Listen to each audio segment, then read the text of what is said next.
We're recording. So we wanted to acknowledge that everyone can experience joy and pain when it comes to their social identities. Everyone can experience prejudice or discrimination from other people. It makes a difference though, when joy or pain is a result of our social identities being backed by, being backed by social power. So this idea of social power having the potential influence to change societal beliefs, attitudes, behaviors, and emotions. So the social power can be used to create privilege that benefits groups and can be used to create oppression that harms and disadvantages groups. And I'm going to hand it off to Megan, who's going to talk about those aspects. All right, so we're going to screen share again. I'll make sure it goes through this time before I start.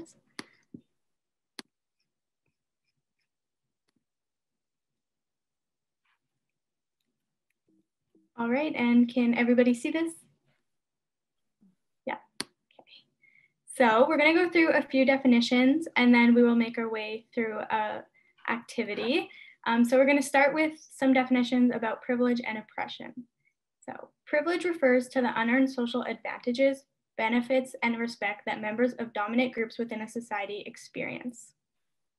And then oppression refers to the structural expressions, discrimination, where social power enables governments, institutions, and societies to systemically discriminate against targeted, marginalized groups. Examples of oppression include racism, sexism, albinism, and as well as gender oppression.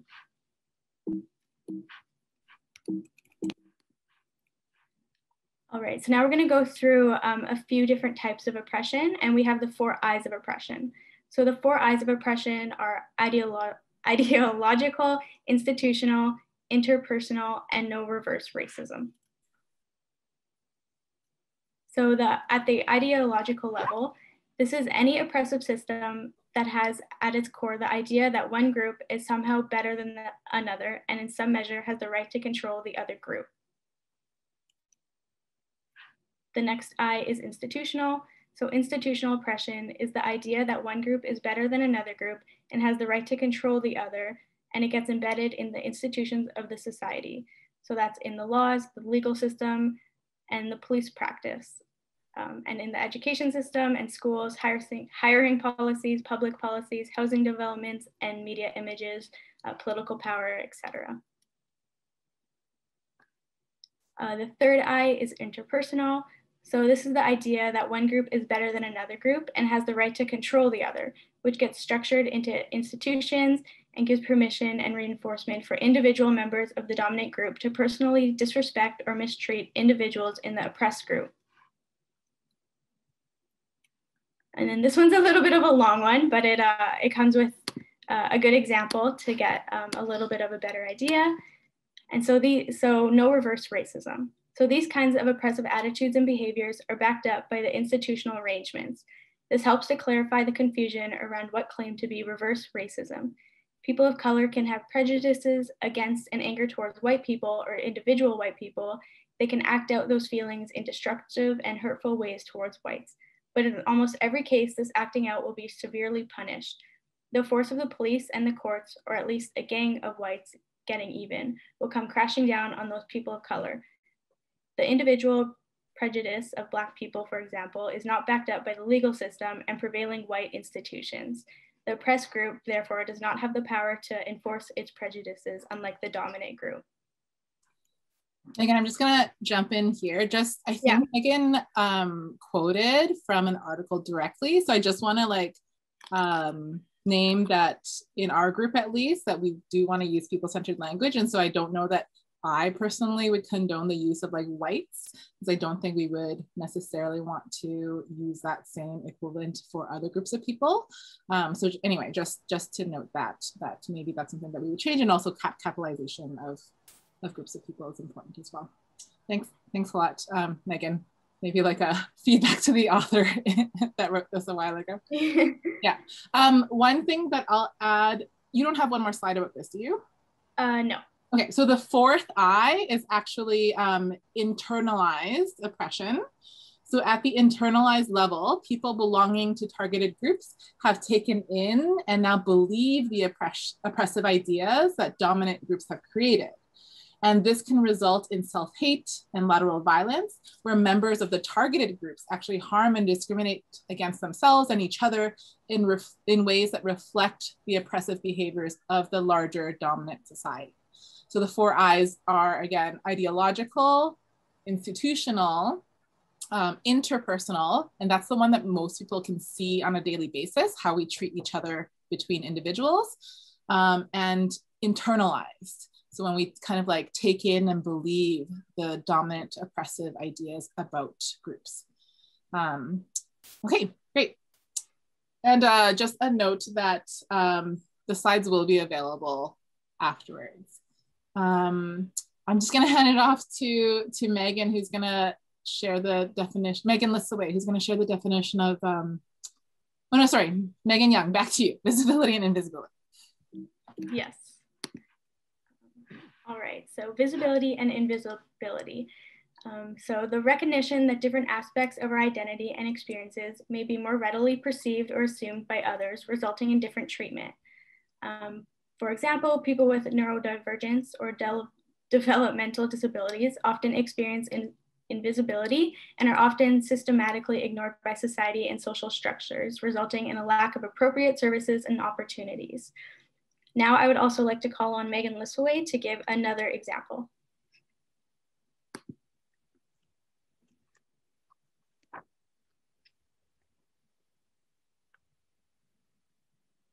Megan Lissaway, I'm not sure if you're muted. Forgot to remind the unmute. Sorry, my example is when myself and my friends and my friend went to the casino, and he's visibly poor and visibly indigenous. And all of us were allowed in the casino, but he was told by security that he could not enter. All right, thank you for sharing that. So now we're going to move into a little bit more of an activity. So we are going to share a definition. And then after we share the definition, we're going to have a quick poll that will be anonymous that everyone can answer, and we'll be able to see the percentages of the answers.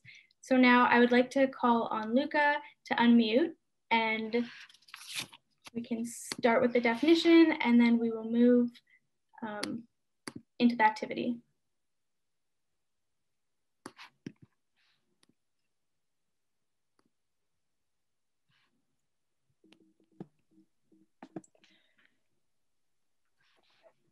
All right, sorry. Grouping class, a grouping of individuals, hierarchy, which is usually based on wealth, education, occupation, and income within a society. One common way to define class is based on power within the capitalist system, which results in working class, middle class, or upper class. Other common ways to define class is based on income and wealth. There are many different measurements of the poverty line of low income, middle class, and wealth. All right, thank you, Luca. I'm going to stop sharing, and then I will get this poll set up. All right. So the first poll is regarding class. All right, and I think the poll is up. Can everyone see the poll?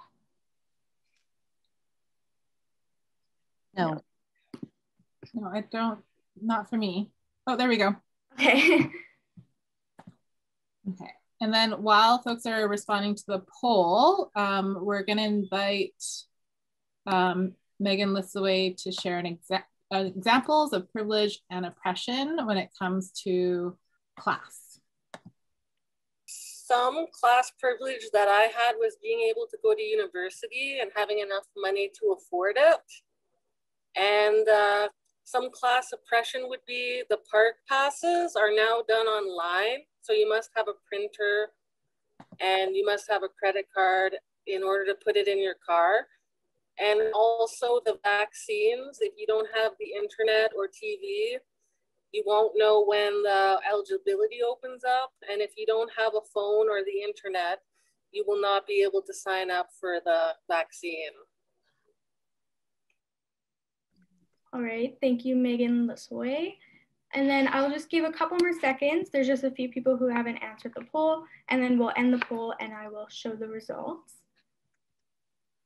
And the poll is anonymous in case that's what's holding people back. Like there's no, it doesn't show us who, like when we share the results, it won't show like who answered what. I think it's okay to share it now. All right. So one important thing to like think about is like the difference between middle income and middle class.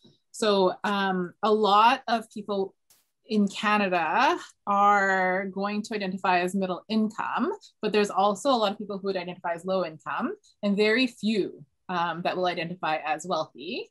And if you switch over to the kind of the class definition of working class, middle class, you've probably heard it a lot in like federal government language of like, we're doing this for the middle class, or like, we need to raise the middle class.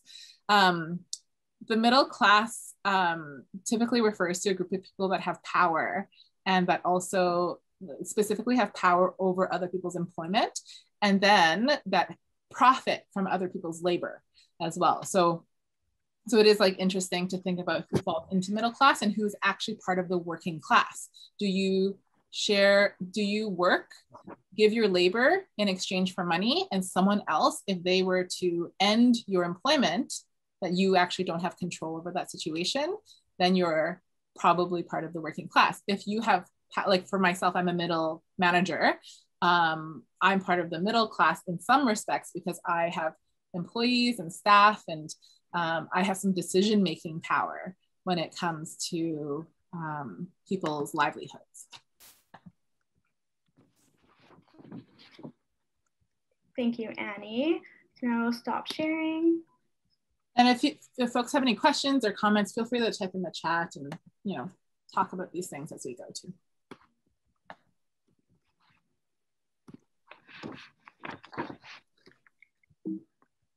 And just before we move on from class, I do have a few visual charts just to show everyone.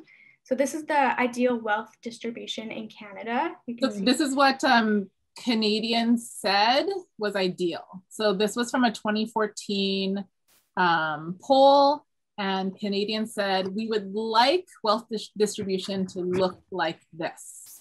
So that's what they knew it wasn't real, but this is what they wanted. And then we'll move on to this one, which is how Canadians think that the wealth is distributed.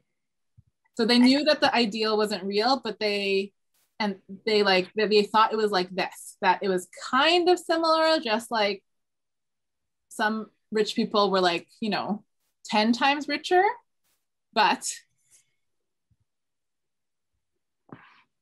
this visually represents what it's actually like. Mm-hmm.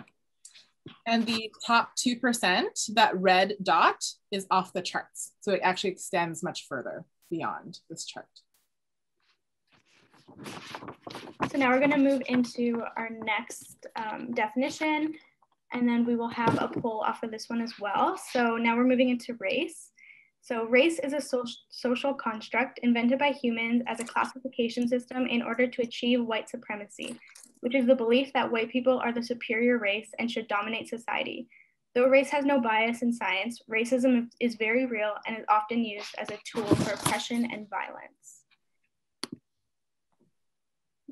So now I'm just going to get the poll up, and while I'm doing that, I'm going to call on Kay to speak, to give some examples of privilege and oppression for this. Sure. So my name is Kay, for those of you who don't remember me. I am a white presenting Métis woman raised by a residential school survivor who was visibly Indigenous. And I have siblings who are also visibly Indigenous. I've been aware of the privilege that my skin tone affords me for my entire life, as I've continuously seen the differences in treatment between my siblings and myself. We were all raised in generational poverty and by the same parents. but I have a lot of examples and comparisons between my experiences and my siblings' experiences. But as it applies to poverty, I can sum everything up in one statement. I have not had to work nearly as hard as my visibly Indigenous brother to break the cycle of poverty in our family. I have not been forced to go over and above to prove my worthiness for jobs or promotions or recognition. I don't have to be an expert in my field in order to receive recognition and respect for my skills. It has been easier for me to change the story of generational poverty in my family than it has been for my brother and my other siblings, because it's easier for me to be taken seriously and to simply exist in a white supremacist society. Thank you for that, Kay.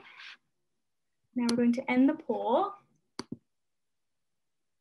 We can see the results from that.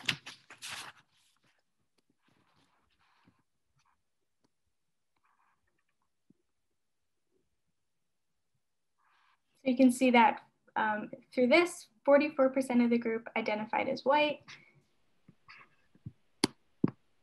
All right.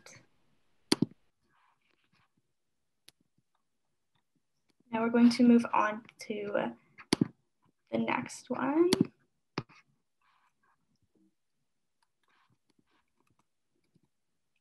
So settler colonialism. Settler colonialism is when another nation tries to replace Indigenous groups with a new, typically white society. In Canada, this looks like European colonizers, mostly British and French, who attempted to dominate and rule over local Indigenous nations. This colonial process of establishing and maintaining control over Indigenous peoples continues to be a central function of our social systems and institutions today.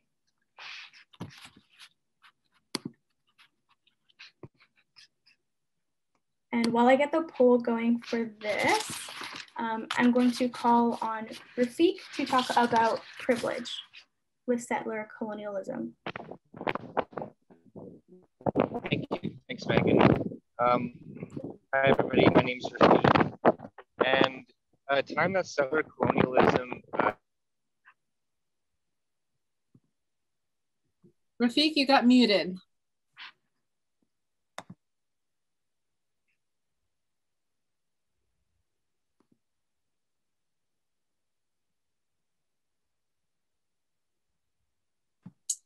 Rafik, can you hear us? Oh, pardon me. Sorry, you got muted. I'm sorry, but could you start from the beginning? Yeah, sorry about that. No worries. So just a time that settler colonialism, like the privilege of living in this system has helped me was when I was receiving mental health care at a Canadian healthcare system for my mental health disability. I was able to access advocates and doctors who were able to quite readily take my situation seriously as it was life-threatening. And this is just not something that's afforded to the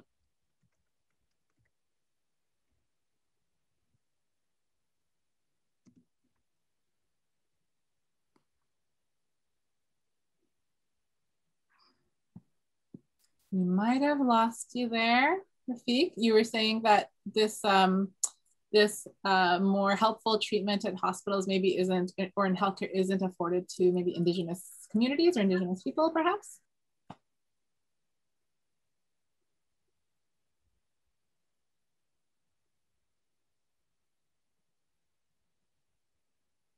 I think Rafik might have been dropped from the call. So Megan, why don't you call on the next person? Okay, sorry about that. My connection got cut off. Yeah, basically even I just like, that's a very specific reason, but quite generally and quite honestly, even living to the age where I was able to access that care is a product of settler colonialism that a lot of those oppressed by it don't get to experience. You know, children who commit suicide in reserves across Canada have that have the flip side of what I received through my privilege in a settler colonial system. So thank you. All right, thank you, Rafiq. Next, I am going to call on Carol to unmute and speak to the oppression of settler colonialism.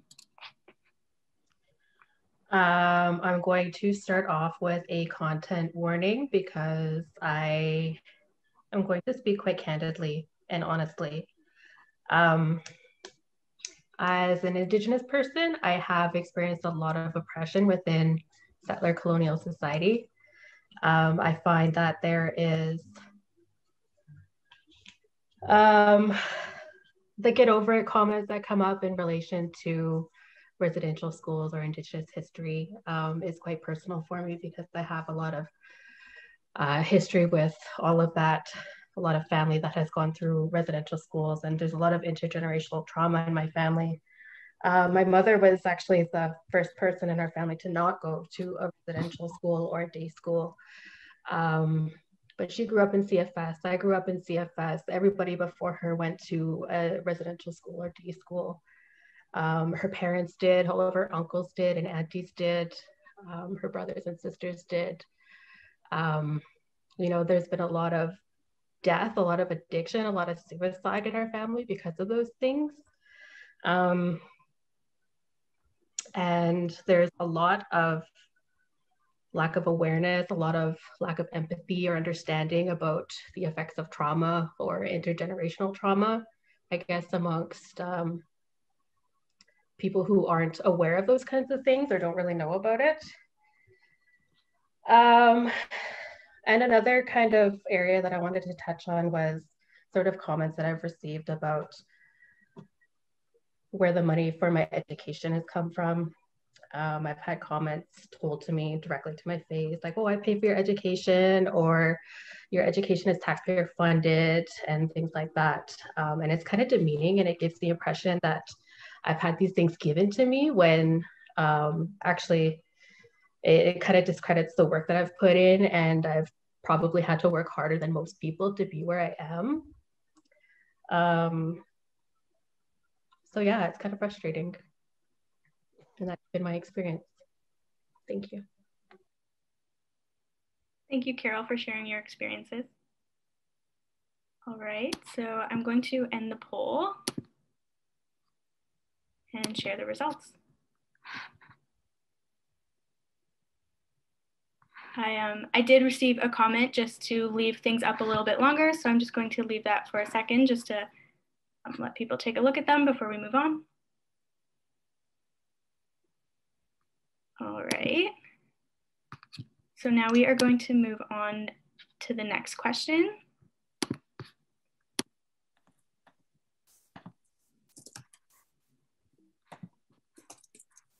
All right, so gender. So gender refers to the socially constructed roles, behaviors, expressions, and identities of girls, women, boys, men, and gender diverse people.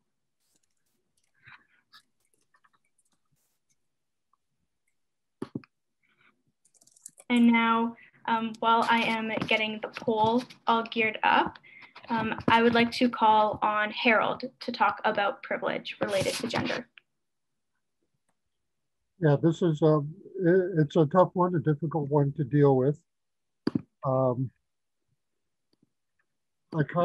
this could apply my comments to all the categories we're talking about, because I recognize in myself that I'm a pretty articulate older white male, white straight male, who grew up in a community that was very conservative. School from beginning to end was all white, and where, because of that conservatism, when I was going to school, we're talking 60s and 70s, to be gay was to be instilled in your mind as something that was considered disgusting, let alone any of the other identities we now deal with.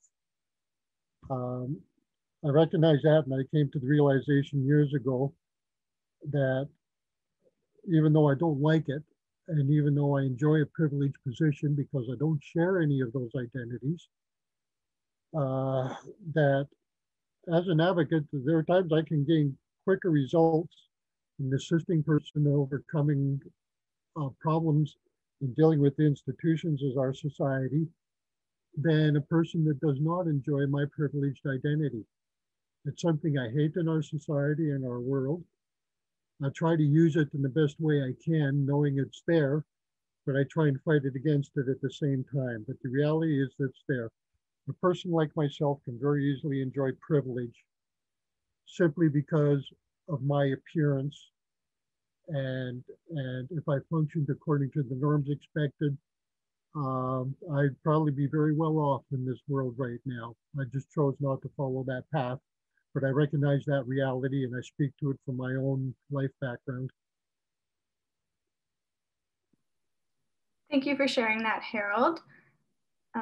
Next, I'm going to call on Desiree to unmute herself and speak to the oppression regarding gender.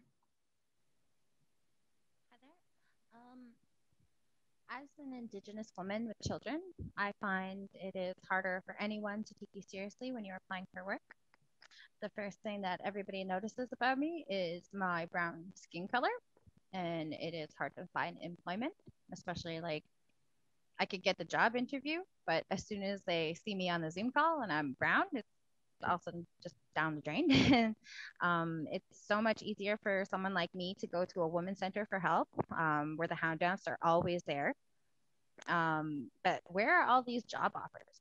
It's so much harder to find employment, so that I could be able to take care of my children on my own without added stigma or unnecessary services such as like CFS or other things like that don't have any business in my life. So it would be nice to live in a world without that, but here we are. Thank you, Desiree. All right, so I'm going to end the poll and then I will share the results for everyone to see. So if we could just leave this up for a while, I think it's useful to just hold for a bit for these. I think this one in particular might have a lot of new language for people. I put one definition in the chat. I'm not an expert. I just want to start by saying that. So if people have corrections for me, or if anyone else like wants to give definitions, like feel free to type in the chat or like put up your hand. But here's my understanding as a cisgender person though. So I'm cisgendered, which to my understanding means that the way that I identify in terms of my gender, it matches what people like see me as, and also the biological sex. As far as I know of my body, we actually like, unless you do very invasive tests, so who knows, right? And so I identify as a woman, and people see me as a woman. And as far as I know, my like biological sex is female. And non-binary talks about kind of like, we think of like men and women, these like two kind of like choices, but non-binary rejects that idea that there's only two, and that believes in a spectrum of gender and identifies outside of the binary. Genderqueer is another term that is inclusive to reflect kind of all the different ways that people might identify, and in different cultures around the world, including in, our own roots, probably in Indigenous cultures, there are often more than two genders. And so it's not just man and woman. A lot of cultures have a third gender, and some cultures have 5, 7, just more genders in general. Two-spirit is a term that was actually created as a modern term, a contemporary term, created at an Indigenous gathering to be it's like a temporary name that Indigenous people use while they are recovering the language and the teachings of gender that have been, that the colonial project has tried to like erase. And so people are in the process of recovering the names and the teachings and the identities and the roles. And I think as people recover them, they'll probably use more specific names. But Two-Spirit is one name that Indigenous people in Canada, and I think also in the US use. So those are just some definitions, hopefully not too inaccurate. Feel free to correct me in the chat. Thank you. Oh, sorry. I have a question. actually. And I guess it's more for the people who identify as non-binary or genderqueer. I have my pronouns as she, they, and I am a cisgendered woman, and I don't identify as non-binary, but I put they pronouns because I believe the non-binary dichotomy to be harmful and oppressive. And I also don't mind being referred to as they. So I was just wondering, I guess, because I have this concern that I may be co-opting non-binary language. And I definitely don't want to be doing that. So I was just wondering if there would be somebody that would feel comfortable speaking a little bit on that. And I know that not everyone's going to have the same opinions either. But just if there was somebody comfortable sharing. Yeah, and it's okay if also like multiple people want to share and you disagree with each other. So maybe some people think it's okay and some people don't. And yeah, we can learn from everyone about this. Anyone want to share?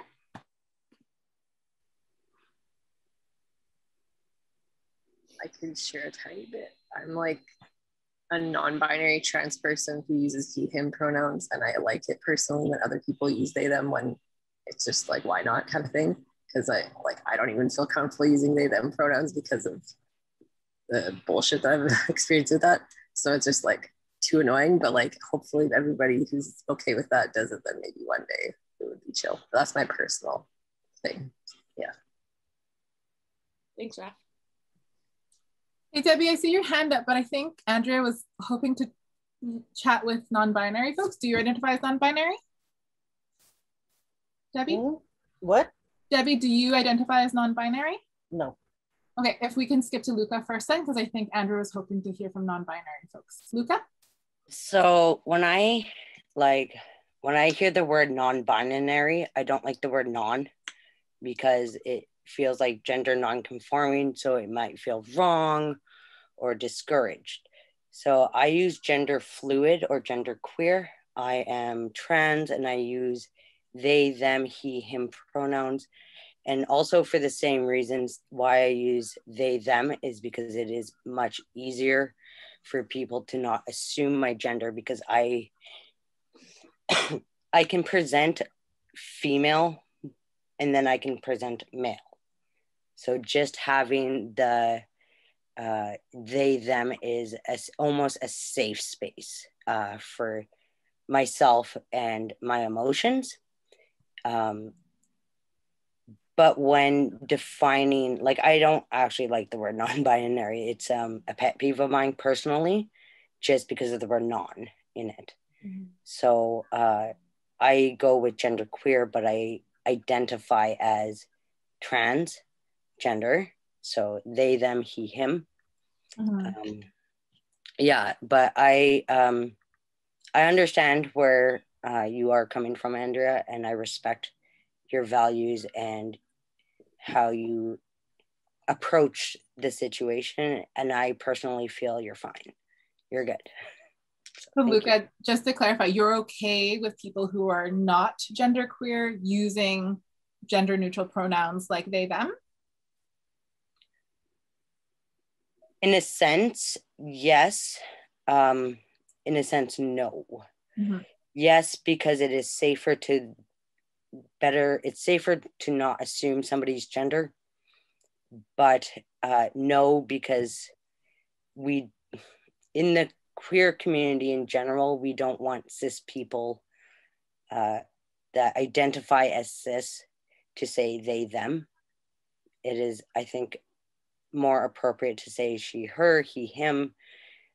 But if you identify as gender queer or even gender questioning, I would say, then yes, they, them is very appropriate in my view. Yeah, and that's okay. So you're kind of more on the side of like, if you are cisgender, use your cisgender pronouns, but also you're not going to judge people for the pronouns that they choose to use. Is that what I'm hearing? Okay, yeah. Thank you, Luca. Audrey? Yeah, when it comes to Indigenous aspects of gender, our people did not have that gender segregation.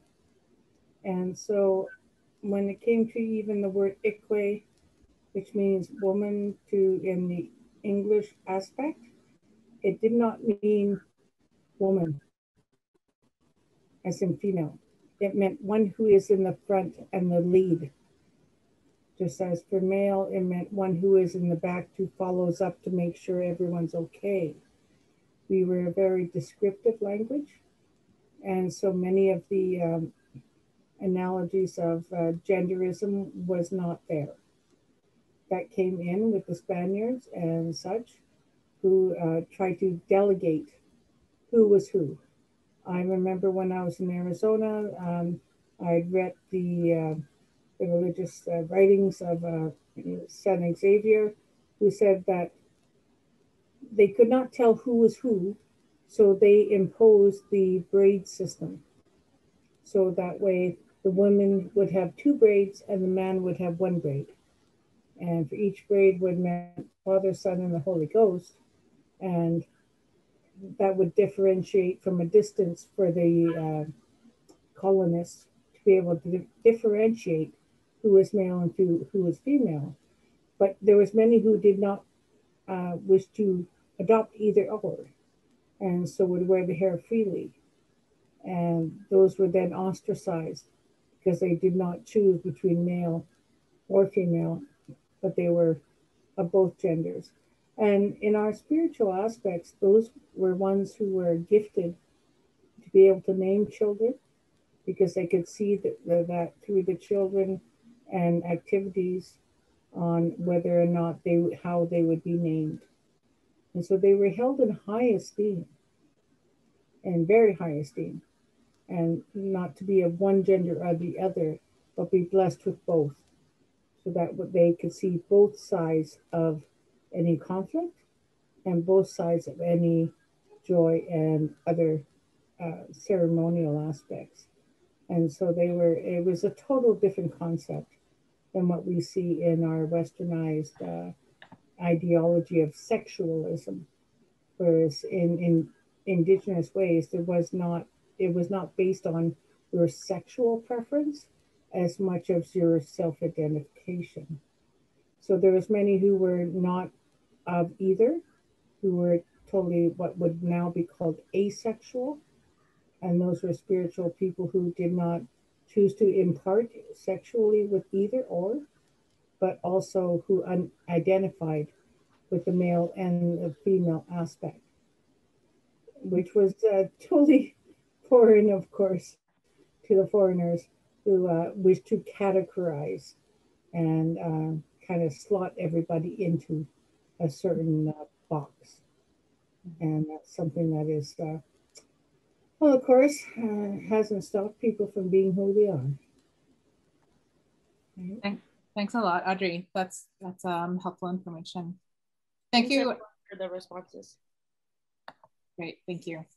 Yeah, so I mean, not everyone is the same, right? A community is made of lots of different people, and people won't have the same opinion, and we appreciate the non-binary folks who share their opinions, and they differ, and they have different teachings and different experiences and different learnings.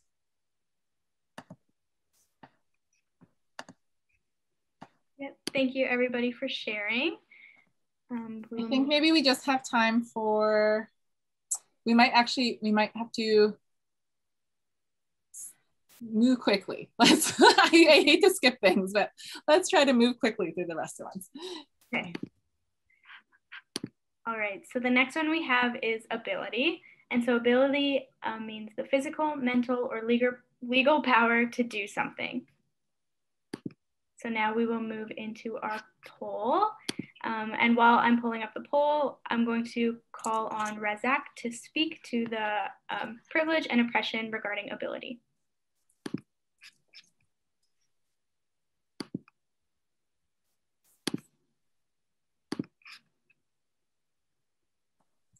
Razak, make sure you unmute.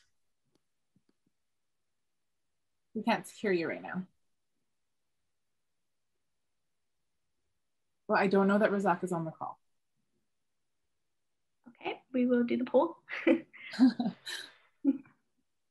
I'll give, oh, did someone talk? I thought someone talked, but I'll give a minute for this poll. Can you hear me? Oh, perfect. Great. Yes, now we can hear you. Okay. Is it okay now? Yes, go ahead, Razak, if you want to talk about the privilege and oppression when it comes to disability. Oh, my experience with the disability is, I can say like, I will not say discrimination, but I'll say like, there not being like a lot of organization, a lot of company, or they don't be fair to people with a disability. Because in my situation, before I became a disability, I was living good life and everything is going well with me. But when I became a disability, uh, it's very, very hard for me because where I work, even though I didn't experience any racism, any discrimination for where I work, but before then I applied like a different kind of job with different kind of sectors. But because of who I am, sometimes they call you for your job interview. So far as long as they see who you are, they see the type of person who you are, you might grant the interview very well, everything went well, but they will tell you that they will call you, or we're gonna send you an email, or we're gonna do this, and nothing happens. But sometimes when I sit down and say, why is this thing happening? I feel so embarrassing. I feel so disturbed. I feel so like a different kind of thing. So from my thinking, I think like, why are they treating people with a disability this way? Because we don't deserve that. We deserve every right to work. We deserve everything that as people with no disability deserve.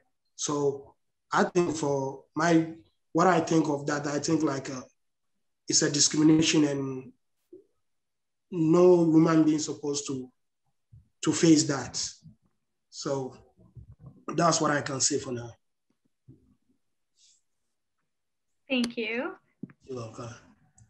All right, so I'm going to end the poll and I will share the results.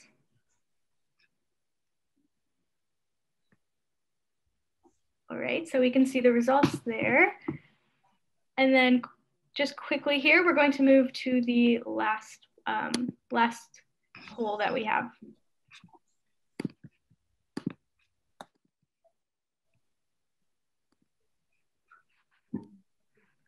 Right, so the last one is about mental health.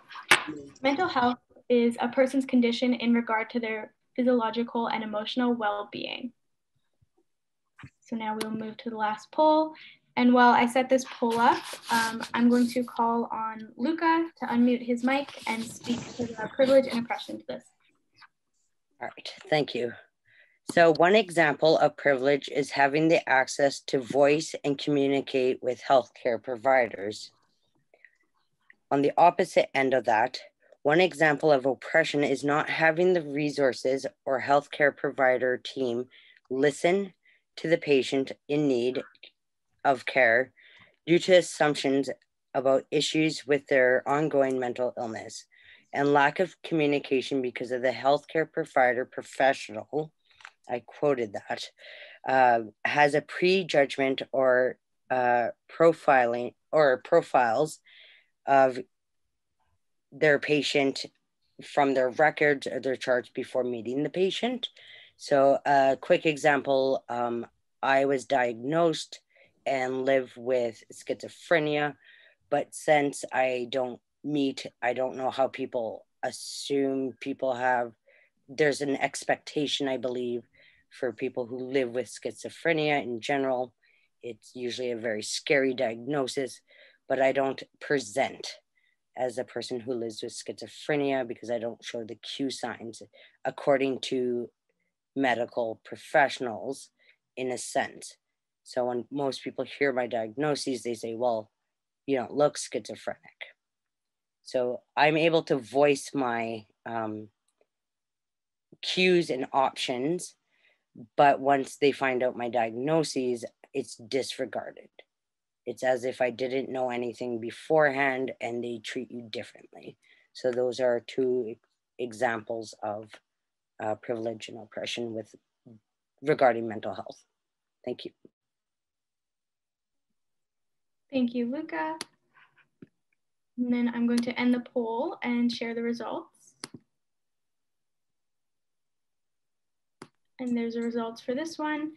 And I just wanted to thank all of our lived experience experts in talking today. Yeah, thanks a lot. I think interesting to note, folks, that mental health is, discussion of mental health struggles is often stigmatized, but you can see from this poll that it's common, right? And so the more we can destigmatize mental health struggles so that people can talk more openly and seek support and help, and also dismantle the structures that cause mental health issues, the better off we can all be.